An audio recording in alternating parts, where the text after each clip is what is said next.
Kalau saya, ya mungkin saya sedikit ini, anak saya itu suka, lari ya termasuk hiperaktivitas.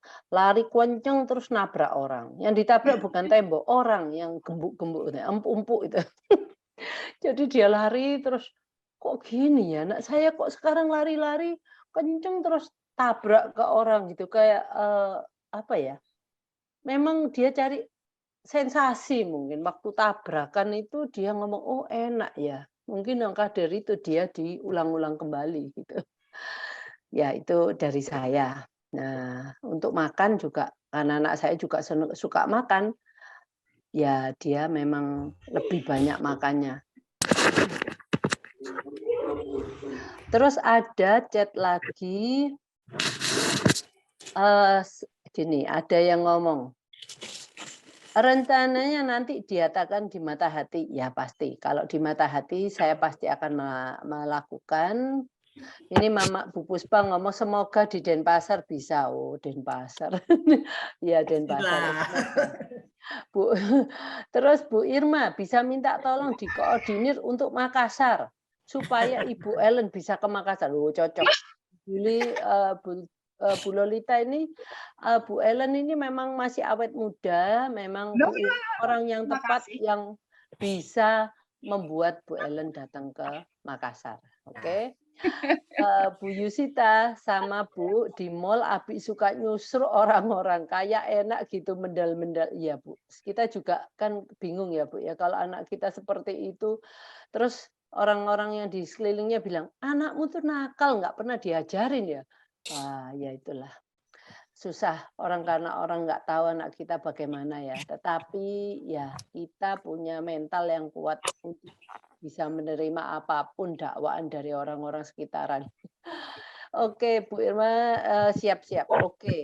Kalau AIT ada nggak Bu di Dokter Ali Bekasi?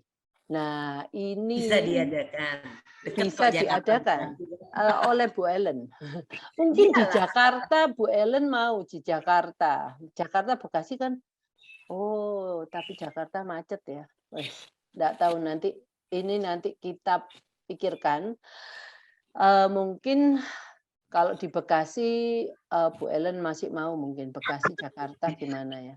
AIT di Oh ya. Jakarta ada di mana, Bu? Nanti sama Bu Ellen tempatnya nanti kita arrange gimana. Yang pokoknya tempat membuat anak nyaman. Orang tua juga nyaman. Jadi kita sama-sama, jangan, stres ya.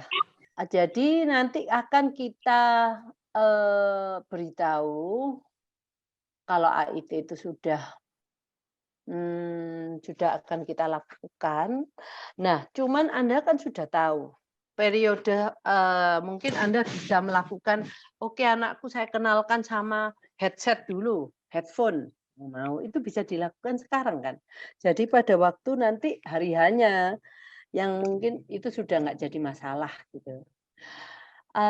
Bu Yusita ini di mana ya? Eee Bu Yusita itu di Bekasi. Wah, ini Bu Yusita, please lah, itu please-nya oke. Sama Kita mulai dibawa ke dokter THT, Bu. Itu ya yang biasanya. dibersihkan, Nah, telinganya dibersihkan dulu. Ya, dibawa. Itu biasanya harus beberapa kali kunjungan. nah jadi Jangan jangan inilah orang tuanya jangan langsung bilang, "Enggak mungkin lah anakku bisa." Gitu. heeh. Nah, Yang penting bawa pasukan, Bu. Kalau dokternya itu kalau saya sampai ke dokter itu memang saya mencari dokter yang mau, karena nggak semua orang tua ya, nggak semua dokter mau menerima anak pasien benar-benar. spesial. Jadi saya ngomong, saya cari orang dokter yang mau, pasti ada yang mau, jangan khawatir. Sebanyak-banyaknya dokter THT kan pasti ada yang sabar kan, masa nggak sabar semua?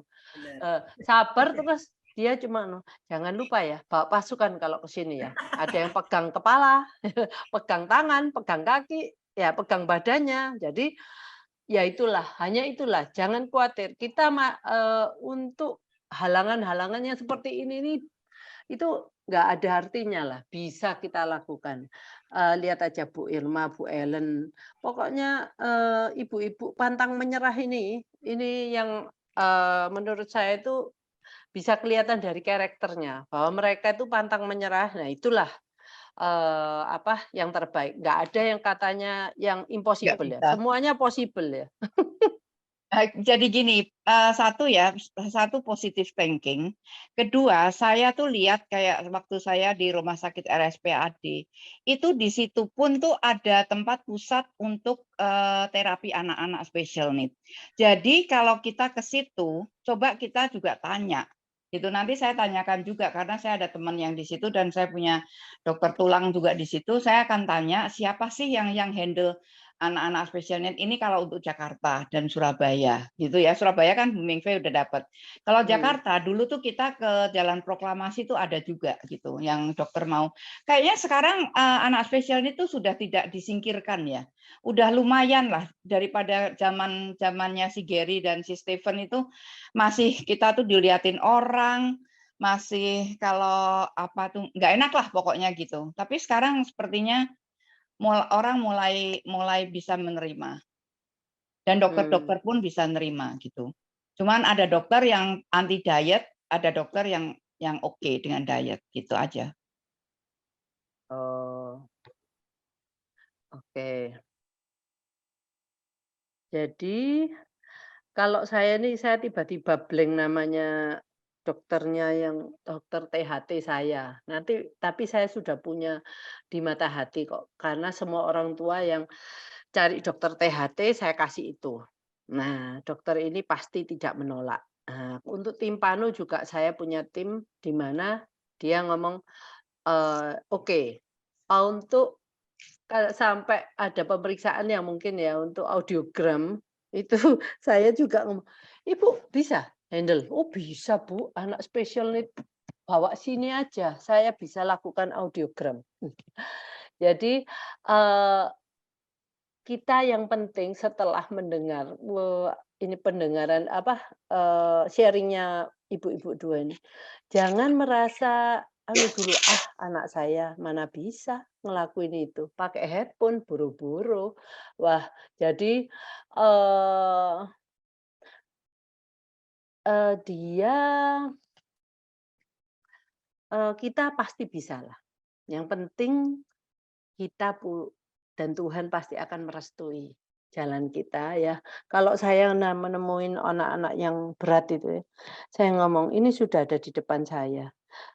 Masa ya Tuhan nggak ngasih kita jalan ya?" Kita walaupun saya dulu kalau sama Mike, waduh megangin anak untuk dites itu setengah mati, sampai nungguin anaknya tidur di mobil, alatnya dibawa ke mobil, sampai ada yang bapaknya itu dokter. Saya kasih obat tidur aja. "Duh duh, Dok, ini anak kecil loh Dok, dikasih obat." "Ya nggak apa-apa, kalau enggak gitu tidak mungkin anak saya tidur." Ya. Jadi papanya sendiri yang ngasih obat tidur ke anaknya, terus sampai kita bisa lakukan waktu itu kalau Mike itu, protokolnya lain harus ada tes yang, wah nggak boleh ada suara, nggak boleh bergerak. Waduh itu sungguhan buat saya pusing. Nah, padahal, setelah kesininya tes itu, tidak diperlukan, kita melakukannya pakai hal-hal protokol yang lain. Nah itu, kalau enggak, wah kita bisa jadi saya pulang dari AIT, saya bisa cuapek pol, untuk ngomong pun aja males. Oke, Bu Dwi Mayasari timpanonya. Nah, sekarang timpanonya itu dengan Bu Ari ya. Nanti enaknya saya sharing di mana ya? Bu Ari itu ada sekarang ada di Jalan Dharma Husada, yang satu jalan dengan punyanya Bu Rudi, Ruko 21, Bu Ari. Nanti saya kalau mau datanya saya kasih di mata hati. Ya, bisa menghubungi saya, nanti saya kasih, apa, alamat dokternya sama tim panunya. Kalau ada yang anu, kalau nggak bisa ya di mata hati saya akan berikan semua semua mata hati Araya HR Denpasar, gitu. Tapi Denpasar lain ya dokternya ya. Jadi oke, dikoordinir sama mata hati. Ya, saya berikan ininya, apa, infonya untuk dokter dan untuk tes timpano, gitu. sementara ini saya kok ya lupa menyediakan itu. Oh, aku tahu dokternya namanya Dokter Bernard. Nah, terus Bu Ari itu yang di Jalan Dharma Husada, yang satu jalan sama ini, apa nanti kalau Bu Ari ini agak sulit mungkin, saya harus memberikan nomor telepon segalanya, alamat, sehingga Ibu bisa nyoba-nyoba ke sana. Ini enaknya apa, karena Bu Ari itu mau, kalau saya ngomong, "Kalau anaknya belum bisa kembali lagi kan nggak usah bayar toh Bu?" Enggak membayar, pokoknya sampai dapat. Mau berapa kali kunjungan ke sini ya terserah," katanya. Oh, gimana? Kak Tuhan buka jalan sungguhan. Oke. Terus, kayaknya ada lagi nggak, Bu? Ini, apa yang bisa dilakukan selama periode transisi? Nah, ini mungkin, Bu Irma ya, sekaligus sebelum ada penutupnya. Udah kan yang tadi sudah saya jelaskan ya. Jadi kalau apa namanya, setelah selesai AIT itu berikan stimulasi sensori yang lebih lah buat anak gitu. Terus yang tadi tapping saya sudah jelasin juga buat Candy, pijet. Nah, ini sebenarnya sangat menguntungkan kalau di tempat itu ada refleks yang dipijet-pijet ya. Itu dulu sangat karena bisa apa ya? Bisa saling mengisi lah ya. Gitu. Nah, kalau di Makassar dulu selama AIT terakhir itu karena dilakukan di rumah saya dekat dengan Neurosenso. Nah, kalau mereka mau sambil nunggu sesi kedua, mereka ke sana untuk pijet memang untuk relaksasinya gitu. Nah, brushing ini juga harus dilakukan dengan ini ya. Dengan hati-hati loh ya, penyikatan brushing ini harus nanya sama terapis SIOT-nya cara menyikatnya, terus pakai sikatnya yang seperti apa, karena di Makassar dulu pernah ada loh yang nyikatnya pakai sikat apa ya, sikat pakai ya. Mungkin dia pikir sama aja kali sikatnya gitu ya, lain ya. Oke. Jadi Nah, ini memang harus, yang jangan sembarangan lah, kita tanya kanan kiri gitu ya. Betul. Kalau brushing memang saya lakukan juga waktu itu di Surabaya, sampai pulang dari Surabaya juga tetap di brushing karena itu memang memberikan input sensori yang bagus ya buat anak. Ditambah dengan kalau Candy karena hipotonus tambah tapping. Jadi pokoknya setelah AIT itu banyak main ke sensori deh. Terus banyak dipijet, banyak di apa ya ininya kulit badan, seluruh badan lah. Banyak diberikan tekanan di pressure, itu yang menenangkan kan, yang bikin anak jadi lebih terkendali, terkontrol emosinya, nyaman gitu. Oke. Ya, ini jadi hari ini ibu-ibu sudah mendapatkan dari awal persiapan sampai sesudah AIT. Benar ya, Bu ya? Jadi sudah bisa dibayangkan saya harus bagaimana. Jadi itu fair-nya bahwa, Anda harus tahu dulu apa yang harus dilakukan, jangan, dari hulu ke hilir. Nah, yang penting apakah Anda mampu melakukan itu? Saya pikir kalau orang tua semuanya pasti mampulah. Dengan support dari Bu Irma, Bu Ellen, saya bisa memberikan ini. Pasti ada jalan menuju ke sana. Jadi jangan sampai kita merasa tidak mungkin hal itu buat anak kita, oke? Oke, penutupnya, Bu. Nah, ini dia. Jangan berharap selesai AIT kayak tiba-tiba celing berubah gitu anak ya, karena AIT itu cara kerjanya adalah dia bertahap pelan-pelan. Nah, itu sebabnya harus diamati terus. Nah, itu tadi ATEK tiap bulan diisi supaya kita bisa lihat grafiknya anak ini masih naik atau tidak. Nah, nanti ada pada saat titik tertentu memang kelihatannya kayak sudah mandek, nah itu berarti memang AIT harus diulang kembali sih. Gitu. Terus ya itu tadi AIT itu bukan silver bullet, artinya ya kalau sudah AIT ya udah selesailah tugas kita, enggak ya. Tetap harus ada terapi yang dikerjakan, ABA-nya tetap, SIOT-nya, TW-nya itu terus ya biomedisnya itu tetap harus dikerjakan, bahkan sesudah AIT itu justru harus dikerjakannya lebih lagi. Karena AIT itu kan kayak buka pintu gitu ya, membuka pintu gerbang anak untuk bisa menerima segala macam terapi menjadi lebih efektif, lebih efisien. Gitu. Itu aja sih. Ini mumpung lagi nggak itu, saya mau pamit. Jadi maksudnya saya sebulan itu nggak mungkin bisa Zoom. Nggak mungkin bisa Zoom. Jadi kalau ada pertanyaan atau apa ke Bu Mingve dulu, nanti di refer ke saya juga bisa, atau ke Bu Irma dulu nanti di refer ke saya, karena time zone-nya beda. Jadi selisihnya tuh 11 sampai 12 jam. Jadi kalau saya harus ngikutin jam 2, di sini jam 2 siang, di sana tuh jam 2 pagi. Subuh. Jadi nanti saya siang tidur terus. Jadi kalau. Jadi ini Bu Ari ya, saya berikan mikro M, jalan, saya kasihkan aja nomor HP-nya supaya beliaunya bisa langsung memberitahu di mana. Terus ada juga HP satu lagi 0821 43 66 5663. Jadi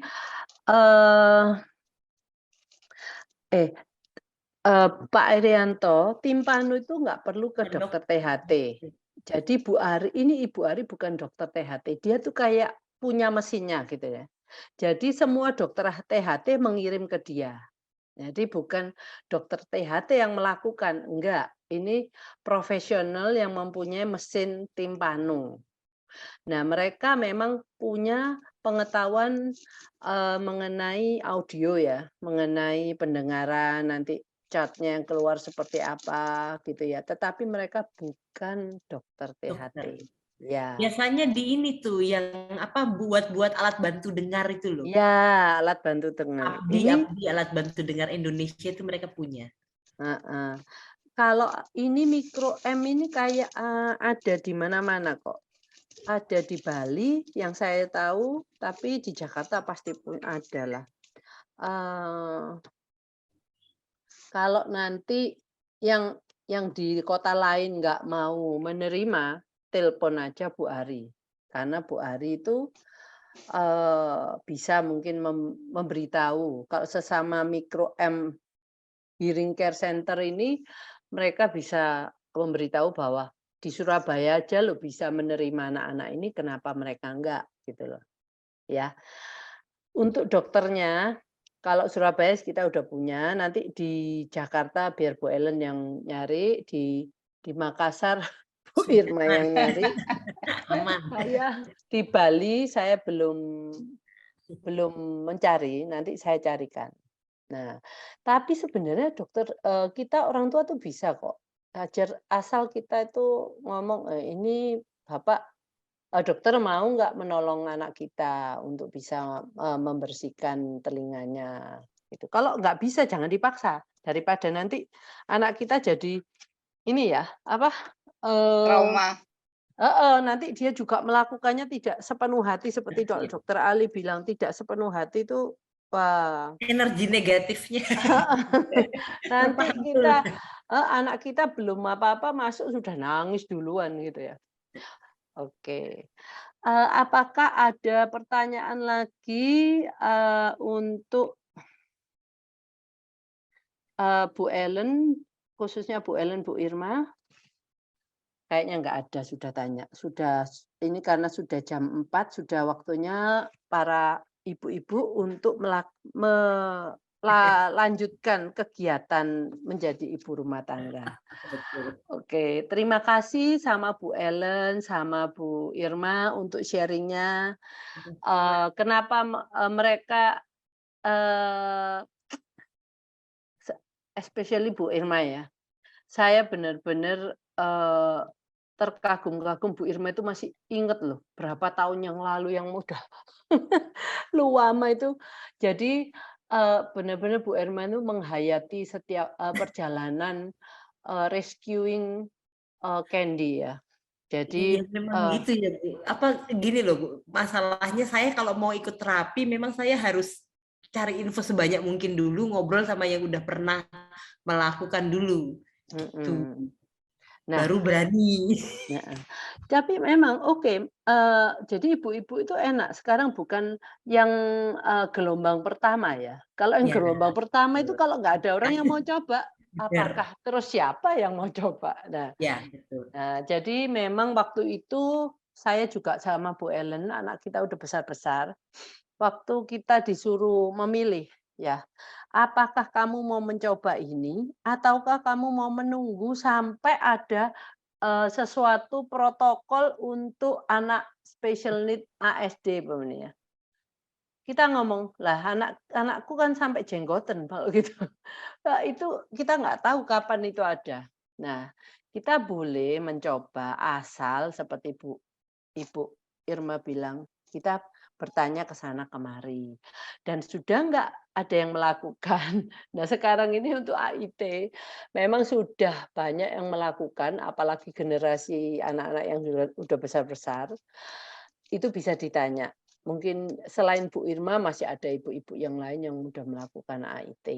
Tetapi ya itulah, kita hari ini saya mengundang Bu Ellen sama Bu Irma, untuk menunjukkan dari awal, proses dari awal persiapan AIT sampai sesudah AIT apa yang harus dikerjakan. Sehingga ibu bapak punya bayangan, apa yang harus dipersiapkan. Apakah, kita bisa, eee, kapan kita bisa melakukan itu, dan apa yang bisa dipersiapkan dari sekarang, yaitu ke dokter THT dan mencobakan headphone yang besar, pakai telinga besar itu ya. Oke. Itu yang mungkin, kita berharap, eee, sharing kedua ibu ini hari ini benar-benar bermanfaat untuk, orang tua lainnya yang mungkin belum pernah jadi punya bayangan.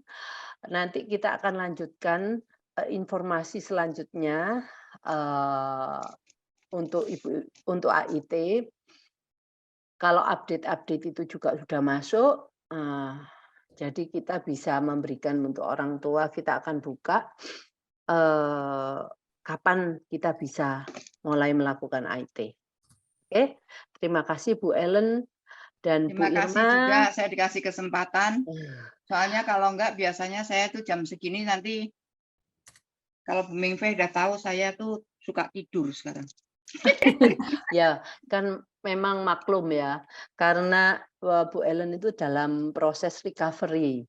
Orang kalau proses recovery kan nggak boleh kerja keras kan, harus banyak tidur, istirahat gitu ya. Jadi ya, Tapi kakinya gatel Bu Mingfei. sementara kakinya diikat dulu aja Bu Ellen. Oke, ini Bu Irma Oke, makasih tetap semangat semua. semuanya ya. Ya, Oke, terima Yuk, kasih makasih semuanya. positive semuanya. thinking Sampai ya. jumpa lagi. Ya, Ya, oke. Yuk, bye. bye. Terima kasih Bye. Bu Ellen. Yuk. Yuk.